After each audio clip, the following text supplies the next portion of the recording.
You see? According to the China Passenger Car Association, auto sales hit 21.5 million in 2013. Who knows? Maybe it'll only be 19. According to the China Automobile Association of Manufacturers in June, this was the June report, it's the most recent I could find, sales rose 11.2% for the month of June.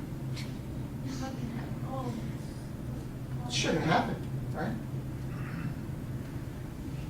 I do not want that to happen.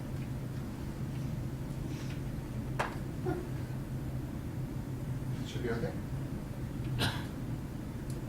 Well, if that goes off for some reason, we're going to take a 1-minute break so I can deal with it. Hyundai is building a new high-output factory in Xi'an. GM's Buick Excel, if you don't know it, is the top-selling car in China, top mid sedan. Domestic. Oh, by the way, I'm thinking in 6 months of buying a Hyundai iX35 SUV. My wife and I want to have a car that's higher. You know what an SUV is, a little safer. I drive in China. 我有驾驶证. Got a driver's license. Which That's why I know you. my friend David said, yeah. Oh, you don't want to hit that thing? No. But I might not. I might buy the Shanghai S5, which is like identical. Okay? And comes with a 5-year, 100,000 kilometer warranty instead of a 2-year, 40,000 kilometer warranty. So I'm letting you know, Chinese domestic car manufacturers had quickly upped their quality to compete. Okay? Sort of a little side note. We see the same thing in retail, food service, tourism industry. Cruises are on sale at as low as $60 a day in the West. Here they pay full price and the ships are full. There's no discount from a travel agency in China to go on a Royal Caribbean or a Costa cruise. There's no discount. You pay whatever's in the brochure. You see? And the ships are booked, 100% booked. And many, many other examples in this field. I recently read Walmart adding 110 stores. Now they got the retail model right, whereas other companies like Best Buy and some others in MediaMarkt, they didn't get it right. But they're also closing. So they're adding 110 stores. Well, but I think the best story is McDonald's with their drive-thrus. That's brilliant. And I think that's going to make them be very, very successful. I mean, it makes perfect sense. So many people driving around in their cars now, and in my wife's hometown, she's up there now, Shenyang, sure enough, at the local mall, the McDonald's has a drive-thru. It's terrific. I think that might be one of the best moves I've seen. We'll find out. How many shopping malls will China need? According to Liu Menglong, 15,000, and there's only 2,500 now. How many are in the United States? 60,000. Now, China has different distribution. So even Liu Menglong from Capital Land knows that China does not need 60,000 malls. But he's thinking they need 15,000. And that's not considering Taobao. The world's largest online platform, which, by the way, is blacklisted by the United States Government Trade Office. Now, think about that for a second. In other words, if there was some company that was a kind of a small entity, or an unknown entity, or a middle-level player, and they were blacklisted by the U.S. Trade Government Office, no one would make a big deal about it. You wouldn't think too much about it. But it's the world's largest online retail platform, and it's blacklisted, and we know why. There's lots of fake goods available. Okay, but it's 70% of the online market, 1 billion products, 500 million registered users, 100 million mobile users, and it's growing at 60% per year. Not 15% per year, not 60, 30, 60. Retail sales, as you all know, are holding up very, very well around that 13, 14% number. Retail sales growth in China. Domestic consumption. Where's all the money coming from? Chinese spending on e-commerce, according to Forbes, has grown more than 70% annually, expected to reach 550 billion by 2015. It's just a couple of short years away. But the funny thing is Tmall. You know, eBay is Taobao, and Tmall is Amazon. So that's how you compare the two, okay? Tmall has their annual sale. It's called their 11/11 sale. I don't know where that came from in China, but it's 11/11. And on 11/11 last year, 230 million people were online on Tmall. That's like the population of the United States, everybody, you know. And 105 bought something, by the way. 105 million bought something. Okay. Finally, I want to take a word on Chinese product quality. Because there's again, the dialogue about China cheap products. They're only as cheap as you spec them. Spec it cheap, and they'll make it cheap. But spec it high quality, and they make it high quality.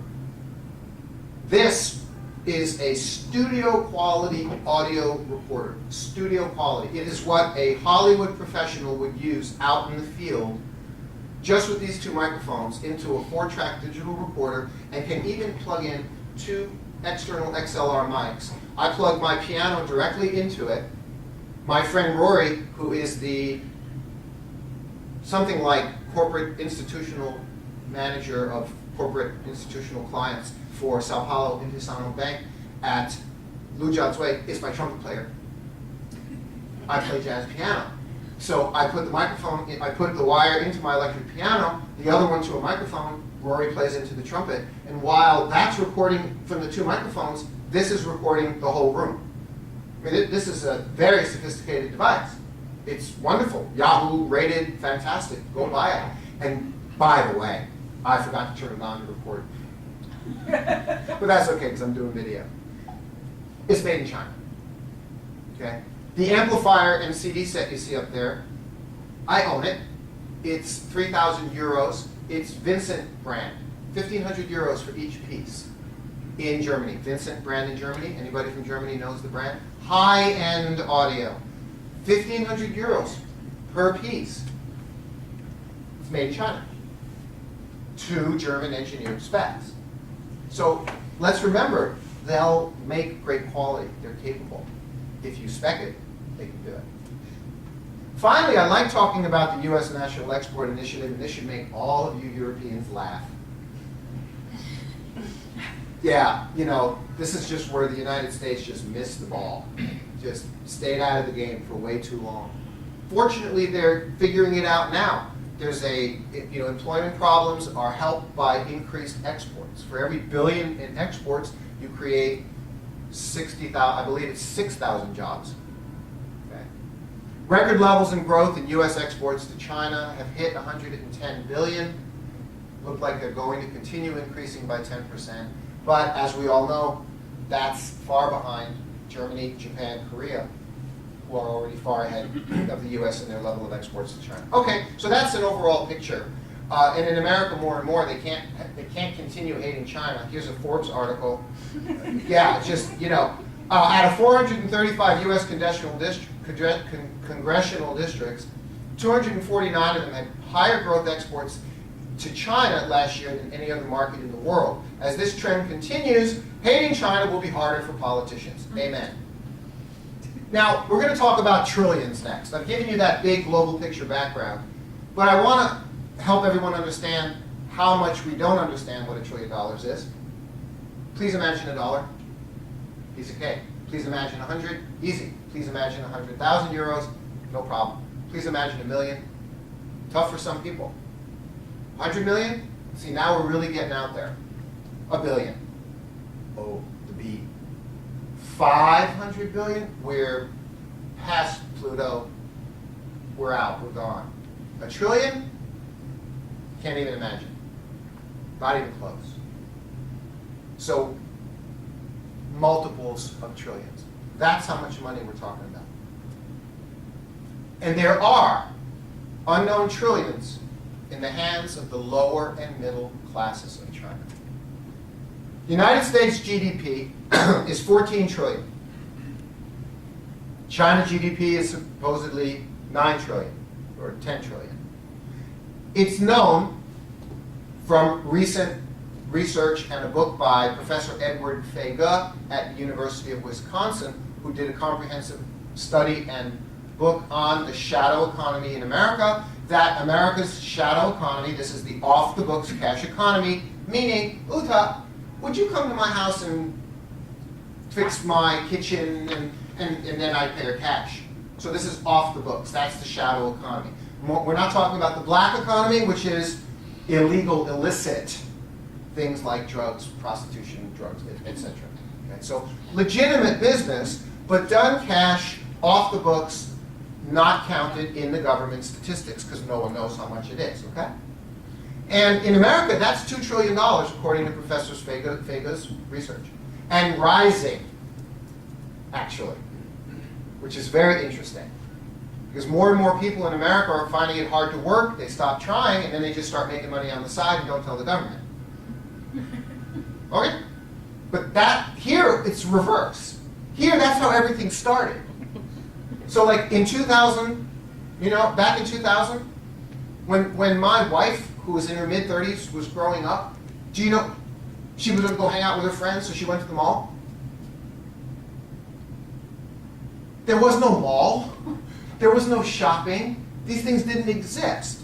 Chinese people went to the corner, danced together with music, stayed home, read books. There wasn't anything to do. My mother-in-law, who's a lovely lady, was a school teacher in the school system, and she received every month the allotment of coupons, I guess you could call it the currency, right, to go down to the store once a month and pick up the rice and the pork and the vegetables. And a small salary, and then the home that they were provided to live in, and that's it. That was life. And children were in school from 8 o'clock in the morning till 6 o'clock at night. They didn't go to the mall to hang out. There was no mall. There was no shopping. So back then, you know, the government was handling all of this stuff. So what was going on in the amongst the citizens? Everything was in cash. Everything was in cash. So we, the foreigners, stepped into a cash economy. That's how it began. And I say that to you so you can have a little bit of an understanding to understand why we have so much cash here today. Because that's how it all started. Now, with China GDP at 10 trillion, off the books cash is somewhere between 6 and 10 trillion. Now, I do personally feel the evidence indicates to all of us that it's like 10 trillion rather than the 6. So if you asked me a number, I'd spend time with you with a napkin over our beers and coffee, and I'd say, let's look at this from 5 different approaches and see what kind of a number we come to. And I keep coming to that 10 trillion number. Okay? So again, though, it's just a dialogue. Yeah, so now,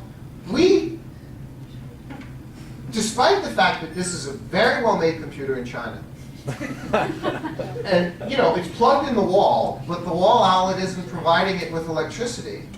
So we're going to take a moment and